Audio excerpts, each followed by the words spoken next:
Ah ouais, Kakebeti. Ce qui a vie du public est bandit. Y'a mon balaman des fois Pembe.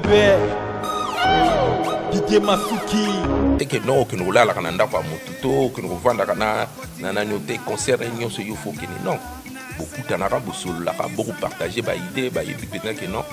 Les agents qui sont au Salawana, franc congolais, vous savez quand c'est bon, franc congolais, tout le monde. Dans la bataille, on va congolais, si vous se réunir autour, peut-être il y a pièces, mais on va se réunir autour de Papa Wemba. Likama. Mais non, au monde, na polo, mais aïe, même pas qu'on se comporter.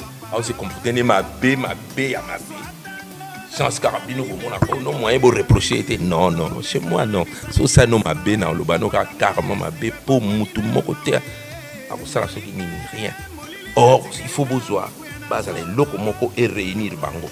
Exactement, non, fait d'abord notre lié, il y a fallu à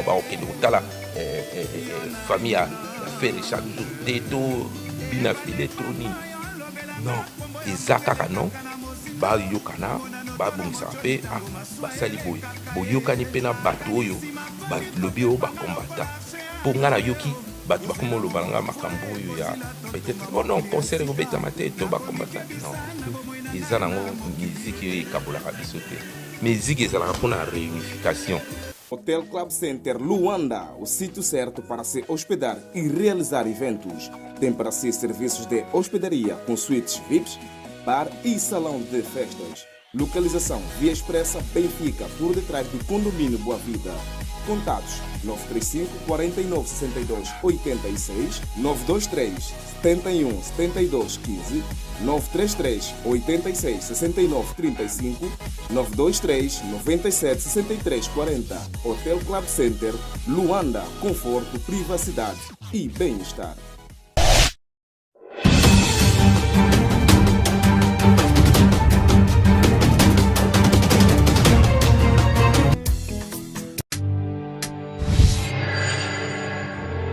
Après le lancement de la Cité Kimia, la société Kodiasimo présente le Square VIP Kimia. Parce que nous croyons que désormais tout Congolais doit posséder une parcelle en République démocratique du Congo, Kodiasimo facilite l'accès à l'achat de votre terrain en toute sérénité et surtout en toute sécurité.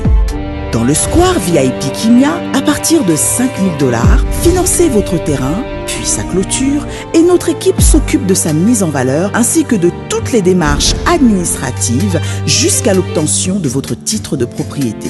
De plus, vous avez la possibilité de construire votre maison seule ou de nous confier votre projet immobilier. Alors, bana poto, bana kisasa, bana mukili mobimba, bakongo mani. Donc, to tiagi ba tembe, bisomo to kriti sur terrain. En tout cas, ma motoé, puis ça bino ya Kodiasimo est vrai. Donc, ça qui va nous pas bateau, rien. Tout ça sur terrain, bozomona, comme déjà bandi. Ça me sert ça les chantiers à installer. Donc, mon peuple a pire. Salité qui ça, mbindo qui ça, c'est ce qui kuna awaso commis. Donc, vous en êtes à Paris, vous en États-Unis, vous en à Québec, sur rapport. Donc, ya ma camp.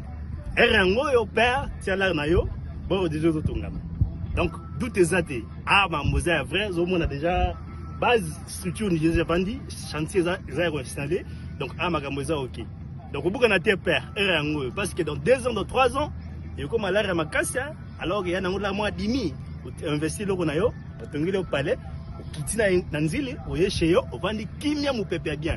Donc on a pas de doute, on a combien, on a au moins ma cambo, au moins on a déjà chantier installé, ça les autres ça donc magamoza nango ok. Moi na poto noko yebela erango chez yo et retourne à place bien mon peuple bien banze tout le monde gouvernement l'on a déjà et autres dégager mon peuple mort ya kitoko ya pire donc d'où y a-t-il bon. Désormais, que vous soyez du Congo ou de sa diaspora, avec Kodiasimo, vous êtes à la meilleure adresse pour construire la vôtre. Bonjour, bonsoir, c'est là dépend à l'heure à laquelle vous allez suivre cette émission, votre émission Remède Show, celle qui vous donne l'opportunité de comprendre la réalité de tout ce qui se passe ici en Angola, spécialement Luanda. 24 avril 2016, 24 avril 2023, 7 ans jour pour jour depuis que Papa Wemba Koumani Foulangengeve Mouzé nous a quittés. Ici sur ce plateau, on est ensemble avec l'un des Papa Sissi Selenge, pétia confiance ndenge moko vie beaucoup la bande ko beloba asana biso na plateau pour développer tout rendre hommage na auto bande ko benga Fulangenge vieux musée, c'est-à-dire Vicky Poutou benda to solana invité na biso santé bo s'abonner brutalement awa na BMTV la bridge. Notre numéro c'est 00244 942 994 656, c'est-à-dire to solana invité na biso Beltre Sisi Selenge boye madame l'émission na biso. Bon, merci Mingi vraiment, bien qu'ils allaient vraiment un hasard et sans programmation, mais je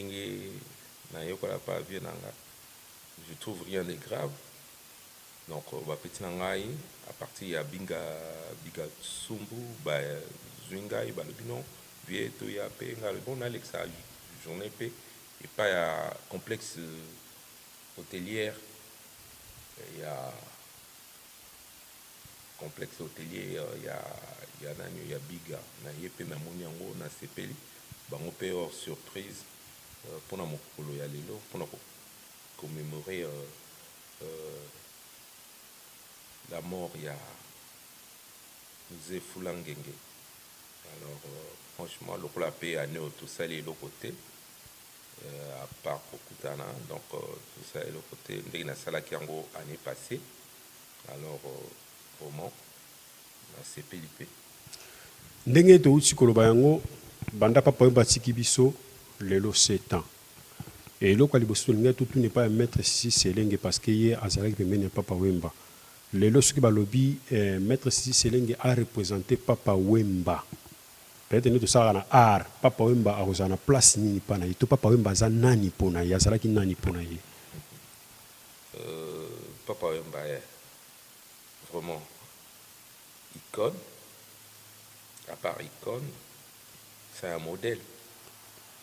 Bien que Moutouna Moutazan a opinion, mais pour moi c'était un modèle.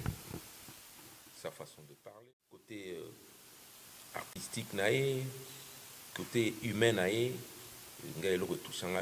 côté humain. Alors franchement,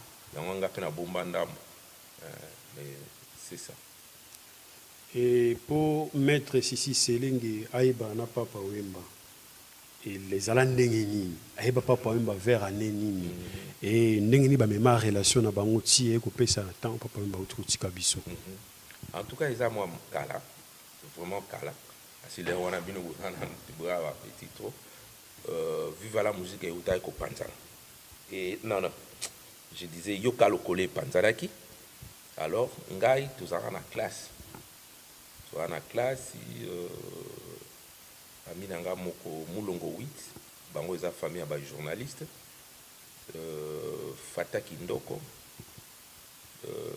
Lubanza do Misha Star Yakufa persona na maninganga alors tokende ke interview na Molokai comment na Molokai ça c'était que vers quelle année tant kaka yoka lokele panzani papa Wemba tikali moko alors balobi déjà non viva la musique eko salama alors tokende wana pinezaki pe vraiment il y avait du monde hein batu po ba peno kutana batala et tout ça bon tokende ke ngana moninga nanga wana je me rappelle toujours et na yebi ko situé sous ba nete mais ça fait très longtemps donc tant kaka yoka lokole passe et panzani alors tokende kuna alors tant comme kuna pe na joué interview c'est interview après akenda après viva la musique et bimi ngana na sorti na zalate pour voler que nga mutakende que pour les wana biso pe déjà so bana makamba bilamba alors na bilamba ngo to zalaka na ngo wana lek nga to beti ba couperon alors et le quoi likolo ezalaki ezalaki te le quoi c'est ezalaki tout ça mais a habité au pe le quoi ya kala déjà tout le monde na lingité fallait kaka les wana to sumba bilamba na matonge hein to sumba bilamba na matonge alors bango bakendeki bisinga pe ndenge concert ele kaka na type K alors après tu comme vraiment intime tango papa Wemba a commis na poto donc elinkoloba Et pas mettre si c'est l'un et tout ça la chance il y a la vérité mususu oyo batu baye ba penza bien té parce que nous voulons vraiment rendre hommage de façon claire et pas y a pas problème ba uta kotika biso déjà 7 ans tant na bande ko ya lokol batu baye qui dans ça l'émission na zolo bela plus makamia papa wemba les gens ont voulu savoir première raison il y a dislocation il y a vivre la musique à l'époque il y a mené je crois que l'air wana ndenge tout na pas si c'est lengue azalaki déjà na papa wemba première dislocation ba papa ya ba mené et na deuxième dislocation il y a ba lijo kwempa ba raison ezala penza ni bon on dit des fois est bon mentir c'est lui qui vient de loin mais ce sera pas mon cas parce que ngai na tango wana leba panzani nga déjà na mikili on comprend nga na yeko kuta viva la musique des panzania biso to yoka ka banzembo to yoka plus banzembo ya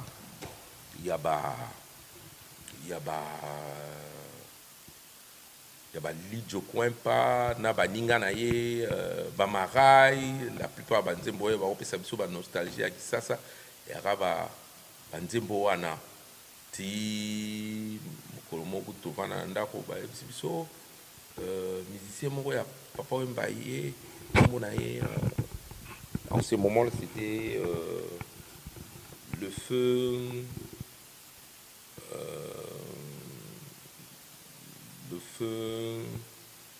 oyo azalaka na autaka nani oyo mataki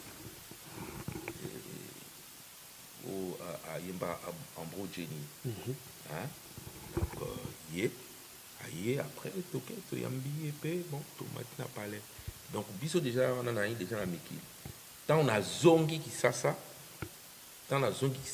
déjà basi bapanzana ngakuti na okelo tala ba musique ya emene ya okuti emene ya wana zakana la voiture na ye moko boye comment on nini BMW ngana okenda nga musique ya nanyo ya emene ya wana na VV Center donc tant bon ba kabwana wana na viva la musique pour ba emene ya balongo ba kino créer na zaki souté on a déjà ça emiki ngana zalaki na l'air Kester Bazanan tant on a tolongwe ba Kinshasa toye mikili bango ba kabwani na yeko kutaka époque wana kipena ke non Kester au sala succès ngana kenanga ba concert bon biso na déjà na monaki Kester na concert ya cirque d'hiver tozali na bango l'air ba yakana ba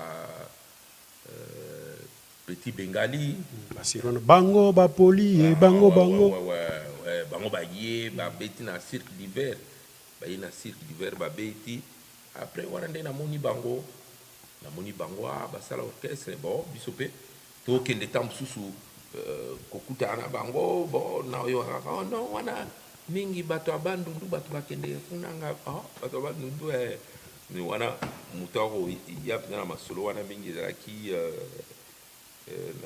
Modogo déjà oh non Jean-Franco fait na pesi ba moto esika zali fomo mputu yende ya nga solo wana bon biso ezaki neti base pa ya ngai na ozala ngai Gabin Armani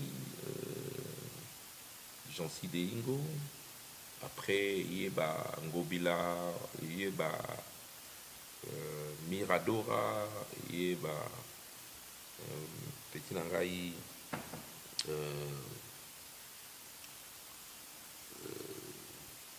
petit nangai kimbanseke baye wana mais na tango wana je te dis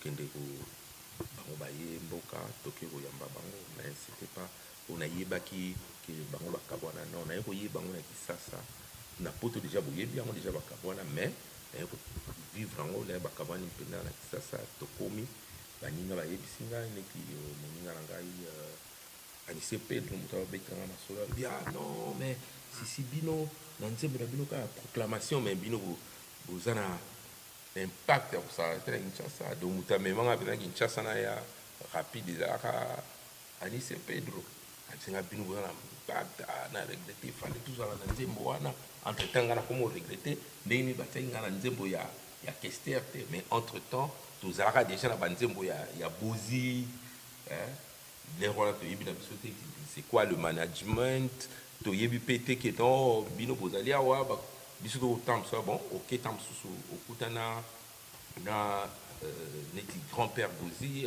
akosala banzembo na ye balena banini bokutani bon bandeko no ya mboka okipe bango kaka sans arrière pensée que non okokoma mpe producteur mpo baproducteur nango mpe balingi nango na bambongo yango te soki ya ndenge nini biso mpe tokobanzala biso lelo wana mpe osala production na ye mais on n'a pas fait ça parce que tozalaki na vision wana te mais bambongo ezalaki nango okosala no makambo wana alors je vis grand-père bozi tobandi na kasi oyoka mpe na banzembo ebele grand-père bayemba oyoki mpe na banzembo ya zaiko bato bakoyemba nga na kanisi baorchestre nyonso ya mboka ntango wana yemba ngai bon nga mpe na bakomona yango mpe na impact wana te tokosepela kaka boza bajeune te bokosepela kaka époque na bino bokosepela mais oboyeba te ke non ekozala na impact mosusu na jour rien c'est ça. Et nalingaki nayeba susu na motuna yango parce que explication mpe si biso eza net parce que makambo bato fo baloba oyo bango baza na connaissance mais nakoyoka mopepe ya balijo kwempa na bave na biso Lucien de Mingongo motema ya sira dia bate na pesi mbote sikaza murunda na banzembo wana donc abanza yango banzembo wana bakoyemba wana donc vive la musique wana poussa mon micro bato bien vive la musique wana donc ekotanga pena na makila donc banzembo ya bamarai marai fafa de molokai que j'allais dire fafa de molokai mokolo ya ya yambaye donc on a parlé tout ça vieux père azalaki bon c'est ça zoni le longola ki ba lijo kwempa po batika vivre la musique ba ke ça nouvelle génération nouvelle génération de na poto dernier concert au nouvelle génération et beta ngana zalaka vieux beaucoup la a memi nganga mokolo ngo na banza kutu na zonga kin na zaki na voyage pour l'air on a déjà na comme lemba déjà poto na déjà ba magasin na comme banza non na zonga kin jour on est na zonga via non et ça m'est arrivé déjà 2 fois voyez toujours dans ba concert il y a pas wemba na lina voyager via non attends bon tokende concert il y a nouvelle écriture ils ont une nouvelle génération oui il y a une nouvelle génération ba beta na salle moko boye toké ils ont na banlieue toké via non ne pars pas attends bon nga déjà na boyoka déjà ba nzembo nouvelle génération wana j'avais des amis là comme Fataki, presque tout voilà, c'était des gens que je connaissais mieux. Nani yo, mobile assisi, comme on est nani. Luciana de Mingongo. Donc, na sepe na banze mo bango na fiwana bana ko bina wana ba ta Suisse je crois. Alors on a sepe na mais toké via le na toké ni to no beta. Et mukulu wana to ba beta ka na papa wemba et mukulu wana pe yamona orchestre na bango ekufa. Alors na se wana déjà parce que qui ne voulait pas ezaki lijo kwempa lingita na yebisa ba to beta la yete bino bo yebi vie wana te soko beta au moins batum suba lingite bon bango ni suba na sur na force na bango parce que orchestre wana yaki penda na impact yaki penda makasi mais mais après on a donc dislocation hein, je sais pas parce que on a comment ça français na portugais dislocation donc kabwana penda les jours wana na yebi mais wana ya vent wana non. Merci beaucoup les maîtres Sissi Selenge. On est ici si c'est beau cadre Hôtel Club Center de Luanda oyabi Gansumbu place Yambi Biso place ya kitoko eza awa hôtel ezali salle de fête ezali restaurant ezali ça dit masolo faut salamra awa il est à féliciter les jeunes hommes c'est pas tout le monde ou bato soso mais ceux qui pour l'exango na yo moi extrait vraiment cadre za kitoko na monya ngo pena na sepeli Hotel Club Center Luanda, o sítio certo para se hospedar e realizar eventos. Tem para si serviços de hospedaria com suítes VIPs, bar e salão de festas. Localização Via Expressa Benfica, por detrás do condomínio Boa Vida. Contatos 935 49 62 86, 923 71 72 15, 933 86 69 35, 923 97 63 40. Hotel Club Center Luanda, conforto, privacidade e bem-estar. Ce sont des belles idées qu'on a mis en pratique. Et vraiment, ils ont l'ingitro. Et l'ingitro, on a que les jeunes hommes, ils ont shooté, ils ont attendre à Kala, on a ah non, Bilamba, les lopes ne font mon appel, que moto est allié, na Bilamba, na ba idée, na ba misala. C'est bien beau. C'est bien beau. Bon, vraiment, c'est-à-dire, cadre où il y a un babino, bat bouta poto, so bonibo pe mesika bieza pour na feti eza a masoloja kitoko bar pesa na profiter pour na pesa mbote pa ya bobo ki kokila mokonzi aéroport depuis Brésil et sans oublier Francisco de Lombambi, double nationalité na kati ya Canada, hein, Mizu Kenzo bilele na Autriche. Masolo ya ngoyo, c'est-à-dire bobenga biso na ba numéro wana eza ese et bobo sonate bo s'abonner brutalement na chaîne oyo parce que tout copie sabino information à temps réel, c'est-à-dire se développer toujours dans le cadre il y a 7 ans il y a liwa il y a Papa Wemba awa na kati ya Hotel Club Saint Abigantsumbu avec notre invité Maître Sissi Selenge oyo Papa Wemba yemoka bane koloba petit à confiance, c'est-à-dire masolo ya Papa Wemba faut boyo kangonde awa parce que place musu c'est quoi. Maître Sissi Selenge tant oyo bovanda qui n'a pas Papa Wemba et ça là qui tamulayi. Mais nous voulons juste savoir ba souvenir oyo za nango ya bien entre taper mon tazanga ma bête pour ça là ce que muta kufika za suna ma bête ba souvenir za nango ya bien mais ce qui peut ça peut-être dans caractère moi pas non c'est pas nango te ko bête le biso pe ça bien Ouais belé ce que yoka Papa Wemba ta petit na confiance bon franchement j'étais toujours avec lui hein. J'étais toujours avec lui, vieux peu bon, à mon bien qu'il n'a pas fait pour nga pena ina business na na sala donc to kuta na Papa Wemba ba temps peut se passer. So na yina ndaku to Papa Wemba ndaku wa to kutani ou alors to lingo bima lo nga zaki mutuka toujours na bima na ngai chaque fois na kene na nga ba boîte na ki mutu na kene na nga boîte l'air ni sto alors so na que les boîtes we kana bengi Papa Wemba non aujourd'hui na obimate mais yo le obima wa ngai comme toujours yo kana na kene ba Rex Club ba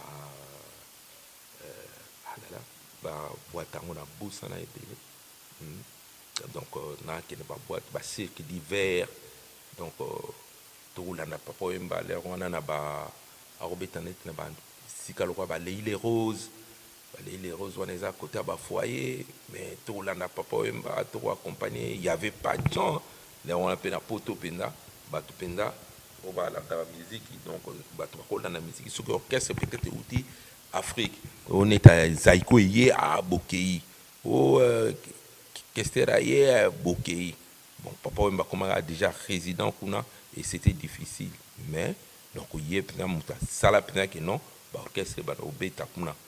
Et en plus, je me rappelle sous un jour, na zonga sous qui, na zonga qui, na kewana na Bruxelles. Papa m'a dit non, tu m'accompagnes, j'ai un concert là, na salle moko. Hotel Club Center Luanda, o sítio certo para se hospedar e realizar eventos. Tem para si serviços de hospedaria com suítes VIPs, bar e salão de festas. Localização Via Expressa Benfica, por detrás do condomínio Boa Vida. Contatos 935 49 62 86, 923 71 72 15, 933 86 69 35, 923 97 63 40. Hotel Club Center Luanda, conforto, privacidade e bem-estar.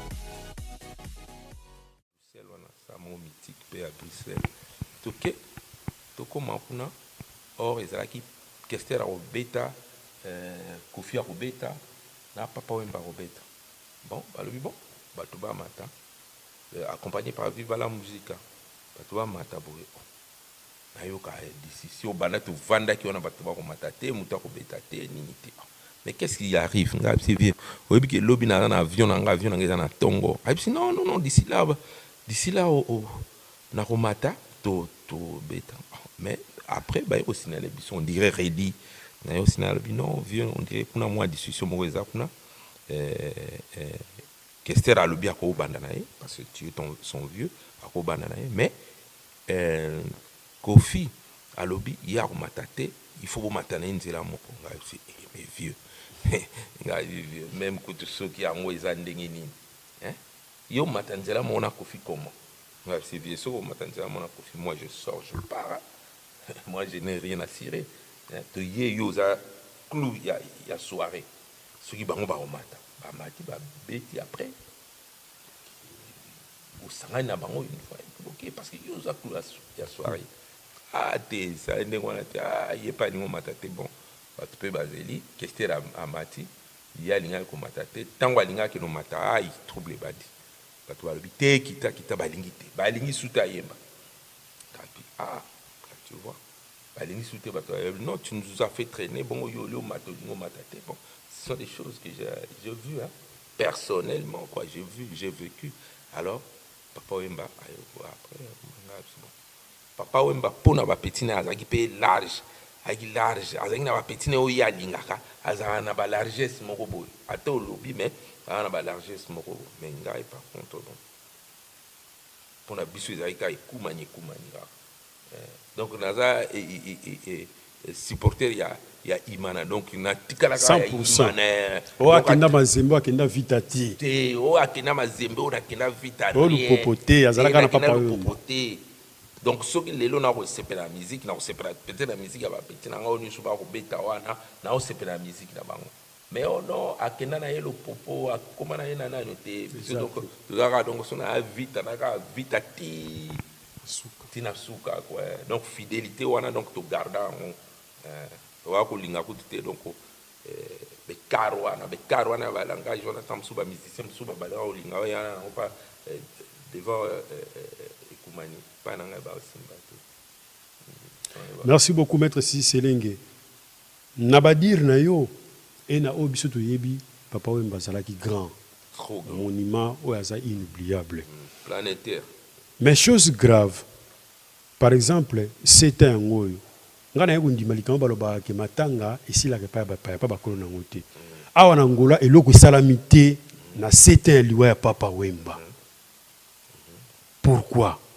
C'était un gars na 6 ans na salaki na banyo msuso nga na kozala na tokosala mais oyo ya mbala oyo esalami te parce que conjoncture mpe eza mwa mobulu na kasi bino moko bomoni économie mpenza ya mboka eza mwa mobulu ntango obengisa bato awa tobengisaka bato te mpo tokamata bongo nsima torécupere non tobengisaka sale mpo okotaka basale neti basale wana tosalaki wana sale vip soki neti bapesaki biso neti oyo biga sumbu alobi non ya sisi yaka osala na yo eza na wana problème eya te mais oyebaka sale il faut futa instrument ofuta bamusicien obengisa bamusicien ndenge bana vivre bayaka tout ça ce sont des frais et des responsabilités. Il faut s'engager que non yo moko yebi biso immigration na biso eza strict au bengsi bato il faut ba y en attend et ba kokozonga peine attend tu vois c'était ça mais ce qui était bon tout salango qui sait dans 8 ans il y a papa Wemba et vous allez lango et vous allez vraiment très bien yango on a profité na pesa pe baninga ngambote parce que je veux pas m'éterniser ici j'ai trop à faire na pesa baninga nanga neti bana matonge neti Raf Botela bon anniversaire na baninga maître Ndroko na pesi bango na pesi bon anniversaire na pesi Raf kuna na Suisse bon anniversaire na pesi na New York na pesi Selo na Mwisi moninga na nga na Paris mbote Deponzala Maître William Maître William donc passé à quoi à Lyon on a battu mingi à Lyon on a opé sambote.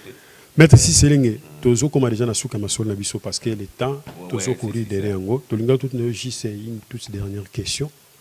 Et ça à propos il y a musique congolaise parce que balingara musique mingi surtout musique ya mboka na biso Congo.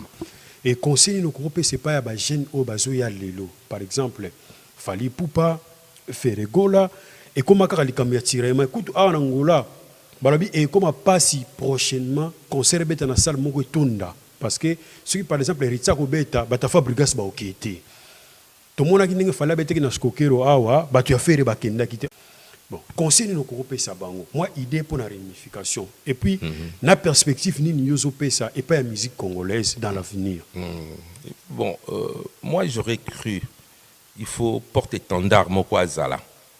Bon, nous mon voyez batum susu ba porte étendard or yekutaza colo division.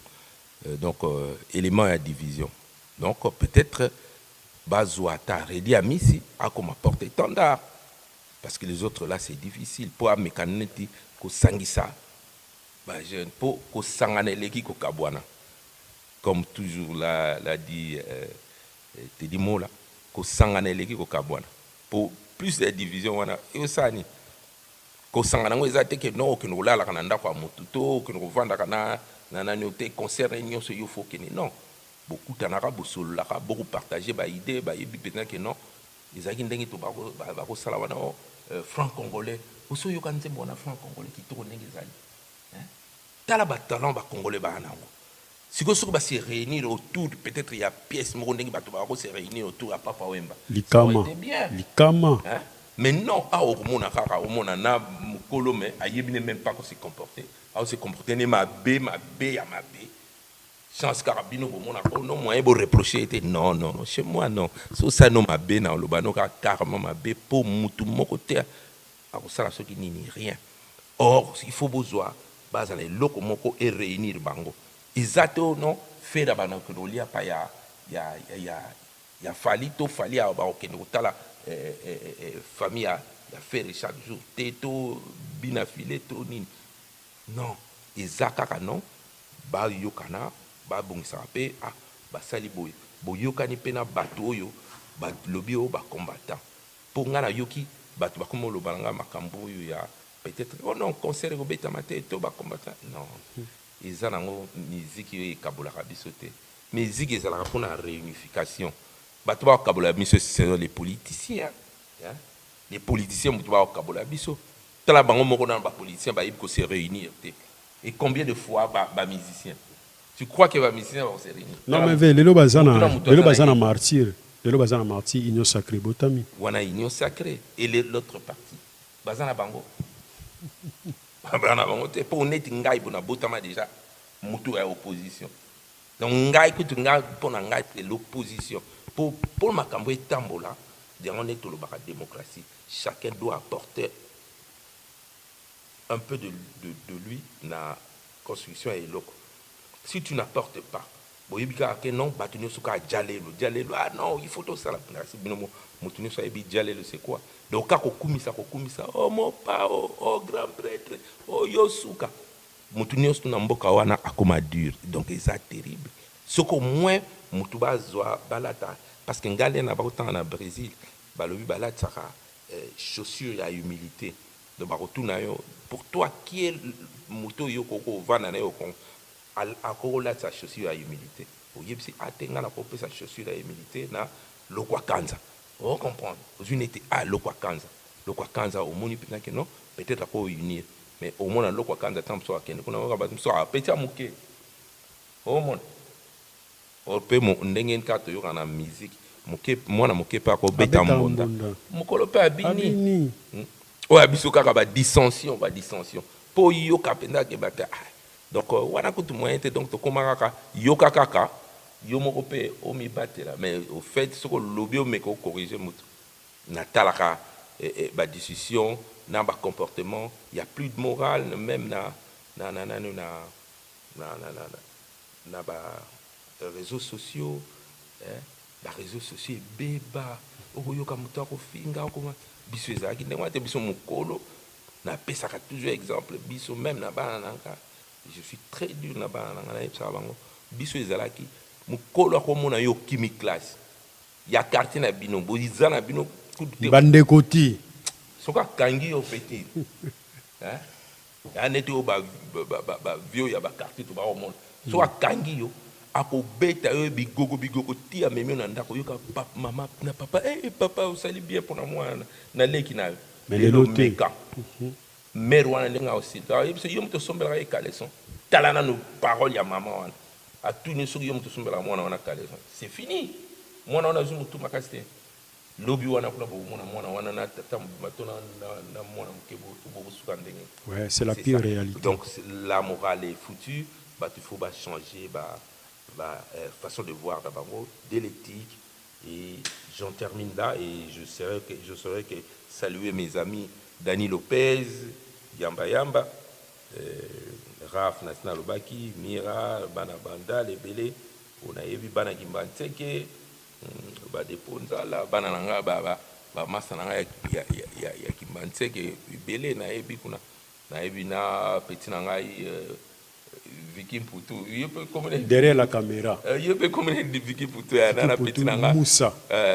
Nana Petinanga, Vicky Poutou, Nana Djenga Lokolo, Yepe, donc Francine Sona, Bana Gimbanteke Belé, Belé, au bazar en éducation, on va dire bien, Petinanga, Batigana Zureta, petit Belé, pour Bissope Mikole Poussanit.